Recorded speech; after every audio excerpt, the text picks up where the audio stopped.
Bonsoir à tous, bienvenue sur la chaîne Wiltemer. Ce soir, nous sommes lundi 1er juillet et comme tous les lundis, c'est l'analyse de la clôture hebdomadaire du Bitcoin. Avant de analyser le Bitcoin, nous allons passer sur coinmarketcap.com afin de regarder un petit peu le top 10. Alors on voit que le Bitcoin est à 63 568 $, il reprend un petit peu de couleur avec une augmentation ces derniers jours de 5,28%. On a Ethereum qui suit le mouvement avec 5,35%, BNB pareil, 3,44 points. On a le Solana par contre qui fait 13,46 points, c'est vraiment sympa. Le XRP qui nous fait seulement 1,18, le Toncoin qui fait 4,51, suivi du Dogecoin à 7,52 et le Cardano qui nous fait un petit 8,96%, suivi d'Avalanche qui nous fait 22,33%. C'est plutôt pas mal dans le top 20. On a aussi Bitcoin Cash qui revient en 16e position avec 11,62%. Et on a le CapSPA qui fait quand même 19,57%. Voilà, ça c'était juste pour voir un petit peu la tendance du moment. On a le Feed and Greed Index qui est neutral à 49. Ça veut dire que pour l'instant, nous sommes dans un moment d'attente. On a la capitalisation boursière qui gagne 2,26% et la dominance Bitcoin qui est à 53,7 contre 17,9 pour Ethereum. Voilà, ça c'est tout pour le CoinMarketCap. Si tu es nouveau sur la chaîne, bienvenue à toi. Moi, c'est Wiltemer. Je suis dans les crypto-monnaies depuis fin 2016. Je suis dans le trading à la bourse depuis fin 2008, après la crise des subprimes d'ailleurs, où c'était très intéressant d'investir lorsque tout avait chuté. Et depuis 2017, je partage un petit peu mes connaissances sur les crypto-monnaies avec une chaîne. Et à partir de cette année, j'ai décidé de développer la chaîne plus dans tout ce qui est investissement. Donc, on va parler actions, on va parler dividendes, on va parler options, on va parler bourse, on va parler news, on va parler crypto-monnaie, bien évidemment. C'est parti.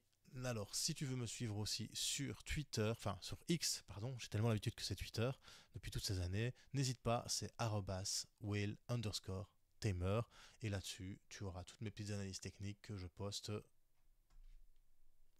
Alors, on va passer sur TradingView. On va revenir sur l'analyse technique de la semaine dernière, hein, bien évidemment. Donc voilà, la semaine dernière, on avait cette petite analyse. On va revenir dessus. Hop, on arrive sur le Bitcoin en weekly, donc un bâtonnet, une ouverture, une fermeture. Ça représente du lundi au dimanche soir.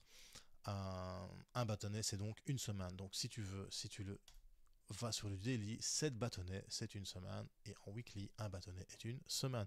On va analyser ce bâtonnet. Alors ce bâtonnet, enfin ce chandelier japonais, pour moi, il est assez bullish. Tu vas me dire, mais tout le monde dit que ça va chuter le Bitcoin. Ouais, moi personnellement, j'avais dit que je rentrais dans un trade long à partir de 60 000 et quelques. Je vous montrerai ça lorsqu'on sera en daily. Ici, moi, tout ce qui m'intéresse, c'est ce chandelier japonais. Ce chandelier japonais, quand je le regarde, il m'indique que pendant la semaine, on a ouvert à... papapam, attendez, hein, voilà, on a ouvert à 63 400, plus ou moins. On a chuté. Donc les vendeurs ont décidé de faire chuter le Bitcoin jusqu'à 58 532 $.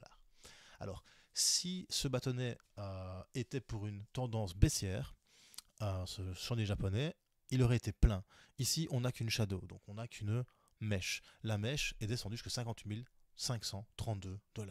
Une fois que nous avons atteint les 58 532 $, eh bien, les acheteurs, les bulls, ont décidé de refaire monter le prix du Bitcoin. Et on le voit comment? On le voit par cette mèche.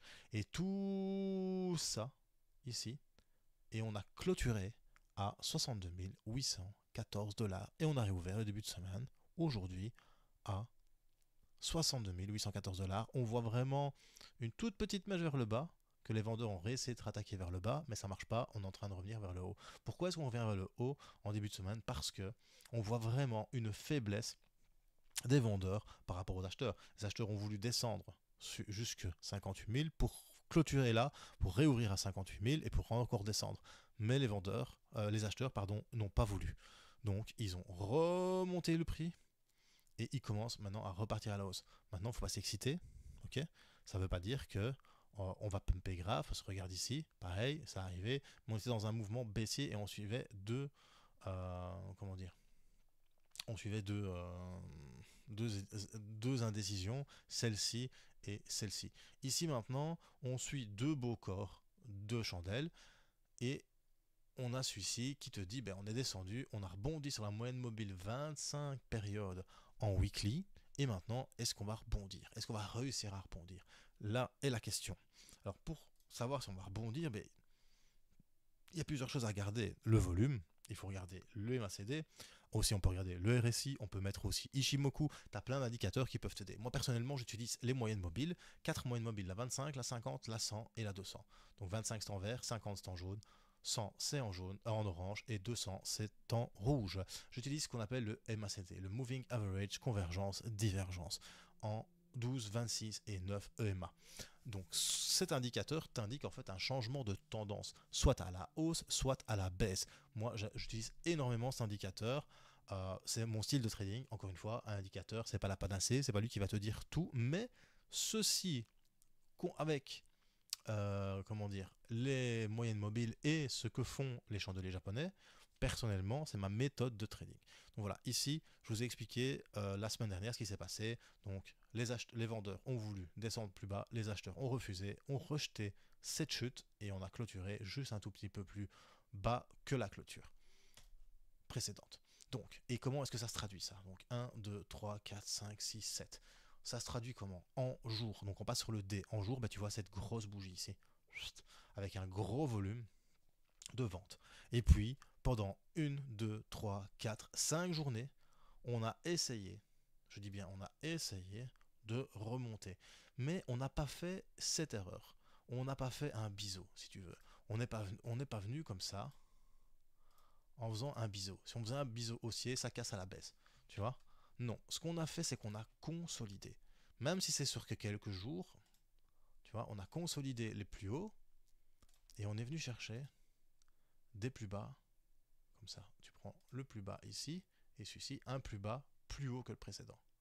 Conclusion, on a fait un triangle haussier. Pourquoi haussier? Parce que les plus bas sont de plus en plus hauts et les plus hauts, j'aurais pu le mettre là sur les mèches, c'est la même chose, et les plus hauts, tu vois, ils sont plus ou moins au même niveau.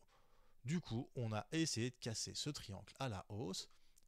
On a rebondi ici, tu vois, pile poil sur l'oblique, donc une touchette, deux touchettes, trois touchettes, quatre touchettes. On est remonté, on a cassé la résistance ici du triangle haussier et on a réouvert le lendemain plus haut et on est en train de repartir en daily vers le haut. Ça, c'est ma petite analyse de la semaine. Il n'y a rien de folichon, hein. Donc moi, je vous avais expliqué la semaine dernière que on avait été dans ce biseau haussier, qu'on l'avait cassé vers le bas, que je vous avais dit sur Twitter, attention, et arriva ce qui arriva, je vous enregistre une petite vidéo. Et qu'est-ce qui arriva en fait? Hop, je vous avais fait dans ma vidéo Bitcoin, dans ma dernière vidéo de 21 du 4, je vous disais que je voyais le Bitcoin dumper vers la MA200 en daily. Vous voyez, ici, je vous avais dit, bam, si on casse cette ligne de support en vert, on risque de venir chercher le rectangle rouge ici. Je referme et comme j'ai mis arriva ce qui arriva, hop, on a cassé et on est venu taper pile poil dans le petit rectangle rouge. Et je vous avais dit, ben moi j'ai tapé un long maintenant pour aller chercher le carré ici vert. Donc tu le vois ici, donc moi j'ai tapé un long, je l'avais mis à 60 496 je pense, si je me souviens bien, pour regarder ma dernière vidéo, et j'ai tapé un long ici. Pas pourquoi? Parce que je me suis dit, je pense pas qu'on est en fin de cycle. Je pense pas que le Bitcoin il va dumper. Je pense que le Bitcoin en fait il est simplement dans un marché haussier. Il n'est pas encore en bull run. Il nous a pas encore fait cette fameuse parabole qui part en vrille. Tu vois? Je pense que le Bitcoin il va là il est dans un marché haussier. Tu vois? Ça c'est ce que moi je pense. Parce que quand tu compares ça avec ça, tu me dis oui, c'est la même chose. Mais l'amplitude de l'angle, c'est très important. Et le temps que ça prend pour prendre autant de pourcentage, c'est ça qui est le plus important. Alors un bull run, ici il a commencé là, il s'est terminé ici en 217 jours, tu vois. On a fait 543%. Ici, en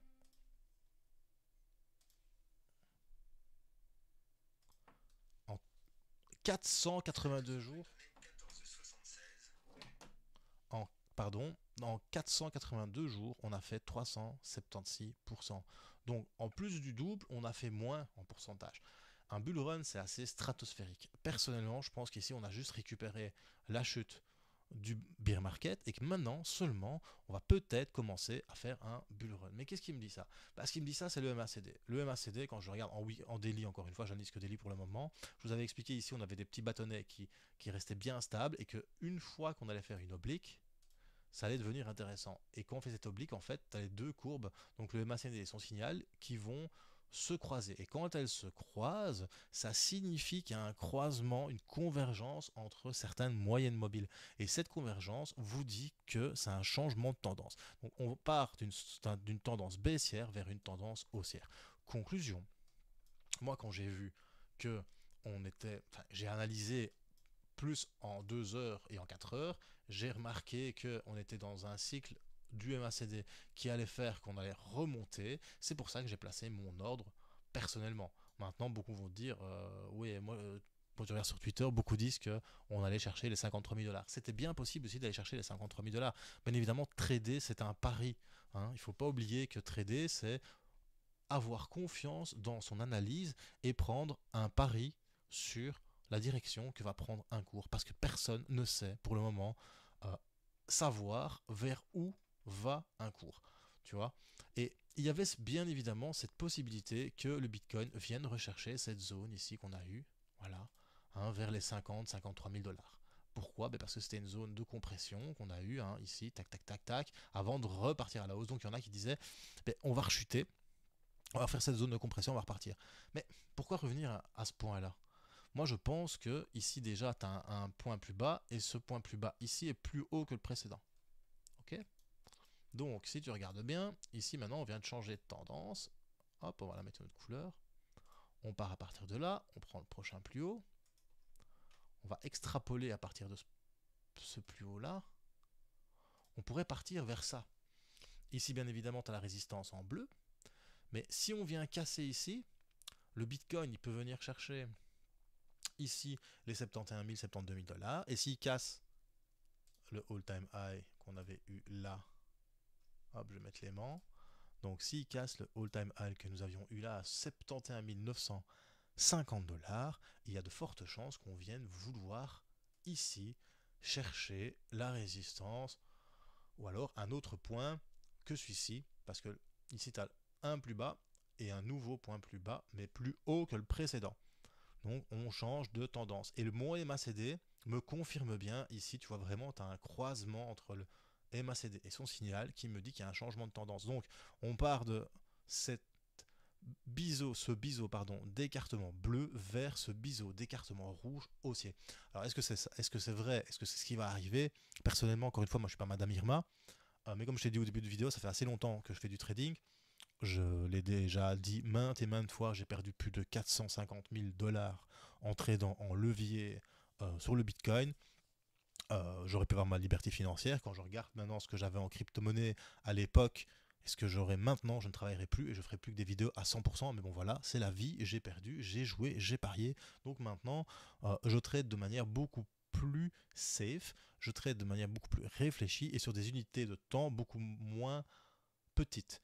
Donc quand j'analyse par l'arrière, quand je vois ce qui s'est passé en weekly et que je vois ici ce chandelier japonais, hop, pardon, on va cacher tout ça, quand je vois ce chandelier japonais qui est super bullish, parce que pour moi, les vendeurs, ils ont perdu le combat, ici les acheteurs reprennent un petit peu la main, maintenant ce qui serait vraiment bien, c'est qu'on clôture fin de semaine au-dessus de celle-là, donc au-dessus des 66 000 dollars, et là on serait bien reparti pour vraiment casser la tendance baissière. Pourquoi? Parce que tu vois bien qu'en weekly, les bâtonnets du MACD sont en train de faire,